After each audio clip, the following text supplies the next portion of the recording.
Shipping Basics 101.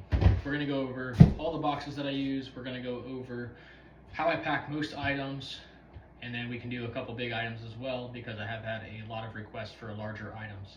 So first things first, I use 12 by 12 by 6, 12 by 12 by 8, and 12 by 12 by 12. This is an 8. I use those for anything like a fuse box, dome lights, cup holders, all kinds of stuff will fit inside of that box. It's pretty straightforward on those ones. Honestly, most of shipping is pretty straightforward. Once you do a few, you can do them all. Next up, I have these 18 by 12 by 6. I also have this as a 18 by 12 by 12, but then you can cut it down in height. So if you need like 8 inches, then you can just cut it down in height rather than squeezing 2 together. These are great for console lids like this. Oh, this guy right here, that just sold yesterday. It's going to fit pretty well perfect inside of this box. These are also great for radio bezels and some other type of dome lights that are a little bit larger than the 12 by 12 by 6 or 12 by 12 by 8.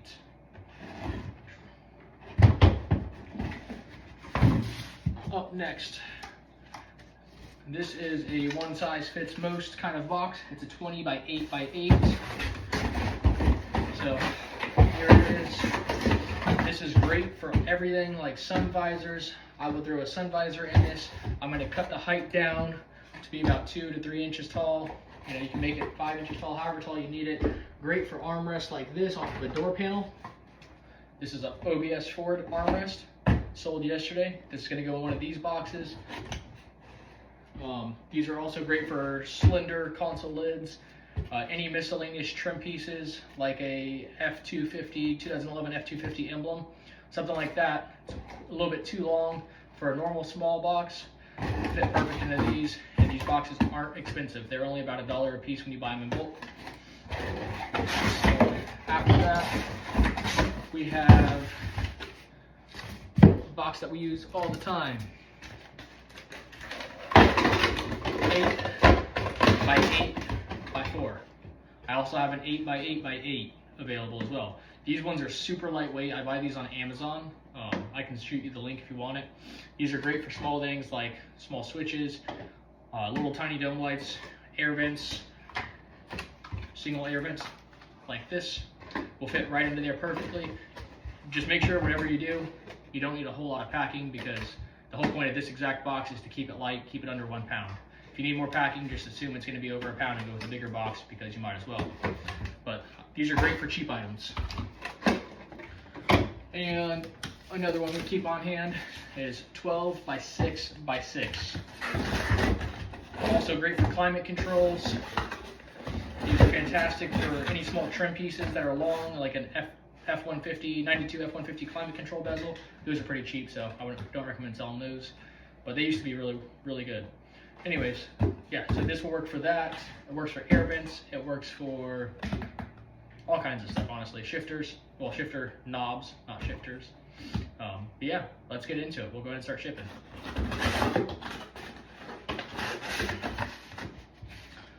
All right, since we have this box already pre-made, the reason it's pre-made is simply because I made it yesterday thinking an item would fit in it. Didn't fit in it, so I just put it up there rather than cut the tape. Other supplies you might need is a marker. That's how I like to roll. And I have a bubble wrap machine right here. Shoots out bubble wrap. I shoot out a bunch of it all at one time, like so. And then from there, good to go. I just do a layer this way and a layer that way if it needs it. And then shoot.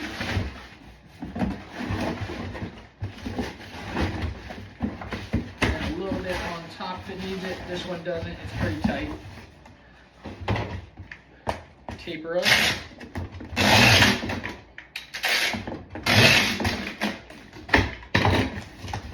Good to go. Put that scale on. Go ahead and start writing what you have. In this case, that's an Avalon console lid. 7 pounds. I already have the dimensions memorized. So I don't need to write them down, but you can write down the dimensions if you're not memorized yet. It would go out as an 18 by 13 by 7 because you want to round up, and this is actually inside dimensions are 18, so that means outside dimensions are 18 and an eighth, 18 and a quarter. So round up, you don't want that extra charge. When I'm done with it, I simply set it aside and I grab my next one. So in this case, let's go ahead and do a cup holder.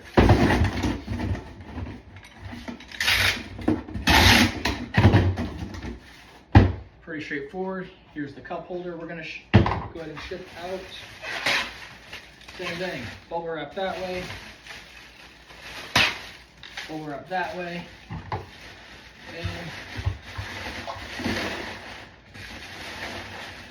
shove that down in there. Sometimes you need a couple extra pieces on the sides. What I like to do if I'm not sure if it's done, give it a shake test. You should hear nothing, nothing at all.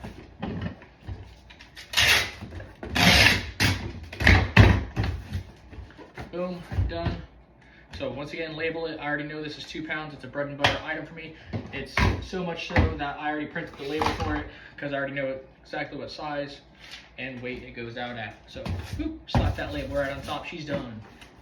All right, so now we will do, let's say, a sun visor. I'll do this one. I believe that one's priority mail. So that would go in a different box. When I ship stuff out priority mail, I use the priority mail boxes, which I can show you that here in a second.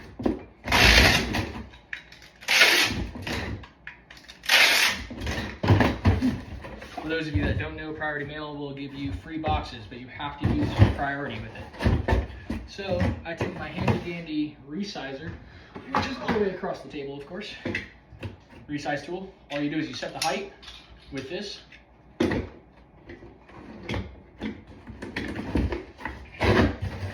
Go around. It leaves little perforations. And then you take your knife, which is also across the table.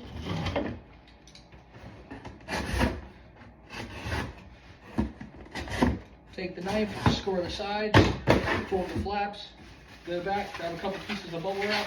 You want to put the bubble wrap in after you do the perforations, just so you don't get snagged on top of the top edges of the bubble wrap. And she's good to go. This item is not that fragile, so it's going to be pretty easy. Fragile items, you know, use extra packing. You should have a couple inches all the way up and around it, but something like that. Don't worry about it. Yukon visor. As soon as the scale turns on, 3 pounds. I already know the dimensions of this. It'll go out at 20 by 9, and then the height, I'll just do 5. It doesn't have to be exact on these because they fit within USPS standards. Alright, so we will go ahead and do, let's see, I'll do this one for that air vent because that one's just a little bit too small for that air vent.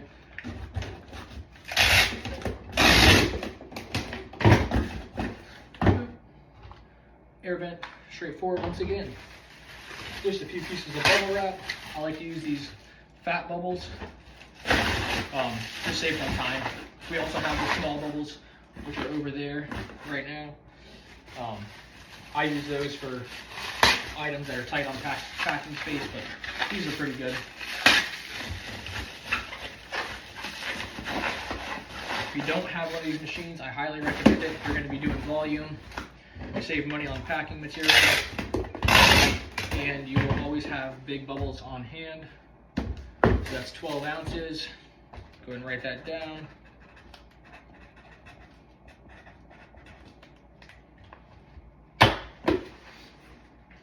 All right, now we're going to move on to a big item, so bear with me. All right, so these boxes, they are 8 by 8 by 40. I also have 8 by 8 by 48, 10 by 10 by 48, 12 by 12 by 48, 15 by 15 by 48.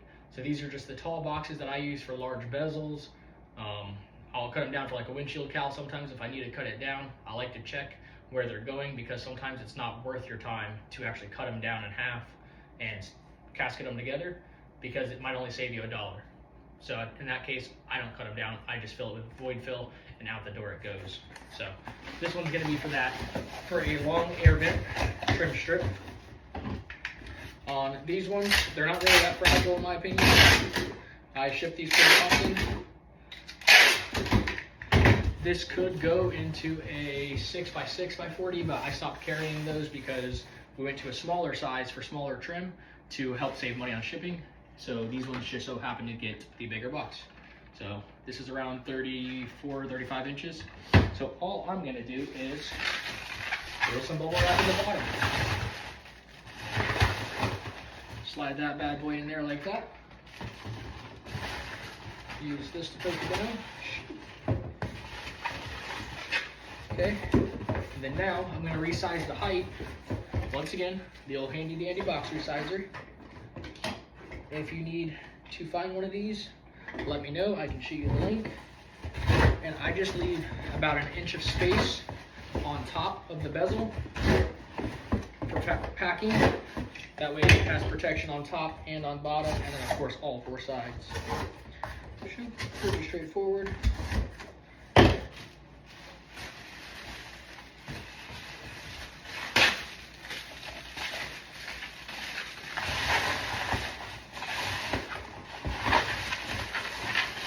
Let me pull that back out. I like to keep the item in the center of the box when possible. All right, so that means pack around the sides first. If it leans to the side, take the bubble wrap back out and fill it up. I don't know if you'll be able to see this, but I'm gonna try. All right, so she is filled up dead center in the middle. And one last little bit of bubble wrap here. And then she's going out the door like so. You also need a tape measure if you don't have one. You definitely need that. That's a basic tool that I think everybody will have. And if not, just go out and get one. You don't want to be guessing on these heights. On these large boxes, you can really screw yourself over and get hit with a FedEx overage charge or a UPS overage charge, and sometimes that can cost more than the entire item sold for. So be careful with that.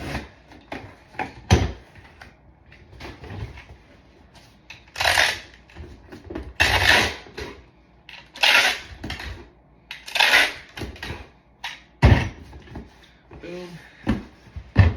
She's done.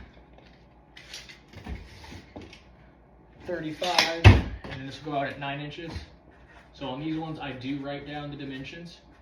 35 by 9 by 9. The weight's not too relevant on these, but I still write it down. That's because it goes out as dimensional rates rather than weight-based rates because of the size of the box. So I cover that in a live call in my reselling group. Oh, need to label what it is because we have a couple of these boxes going out today. Yukon Vent. Alright, so this is what I meant by priority mailbox. This is not a flat rate box. I will repeat, this is not a flat rate box. You could use a flat rate box, but then you have to put a flat rate label on it, which is more expensive. This is a 1095. They also have a 12 by 12 by 8 box. They have what they call the shoe box, which is right down here. See if I can grab it. Shoe box. I hardly ever use these anymore since the prices have gone up on priority mail. I used to only offer priority mail for anything that's 2 pounds or less and will fit inside one of their boxes, but I had a lot of pushback once prices went up, so I went ahead and stopped doing that. So in this case, I'm out of bubbles. I have a roll of butcher paper down on the ground. I'm just gonna go ahead and put that bad boy in there like so. And out the door she goes. I already printed the label for this because I already know what it goes out as. In this case, the person requested priority mail versus Ground Advantage in hopes of getting it sooner. Sometimes you get that, but most of the time, I don't know why I'm putting my scale on. Most of the time you get the opposite effect. You want people to get cheaper shipping and wait a day or two more. But with Ground Advantage, you guys will learn Ground Advantage is terrible. USPS Ground Advantage. It'll tell you 3 to 5 days, and then sometimes it'll take a whole month. So I prefer FedEx and UPS, but for small items such as console lids and sun visors, FedEx and UPS is double the price. So I find that just every once in a while, having an issue, it's not that big of a deal to save that much money.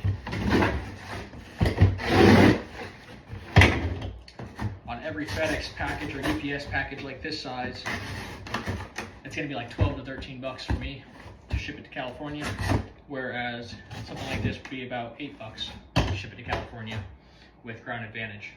So, alright, hold on one sec. Gotta let this warm up. It's gonna shoot out a bunch of bubbles. It's out right now. So, rather than stand here and wait, I'm gonna go ahead and make my next box. Right. So that pretty much sums it up for right now. I have a handful of other parts I'm gonna go ahead and ship. Feel free to stick around.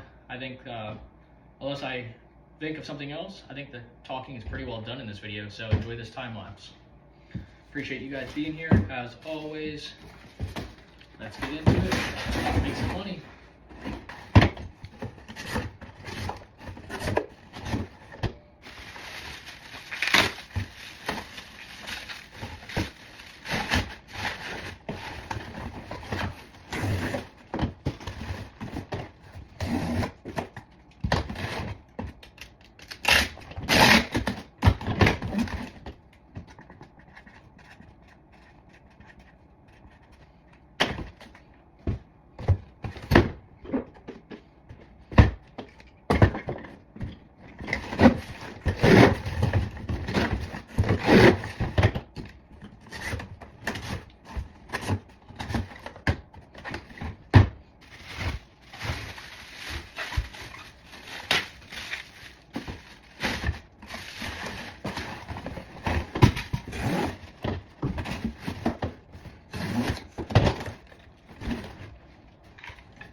Vibrates stuff. Universal hand.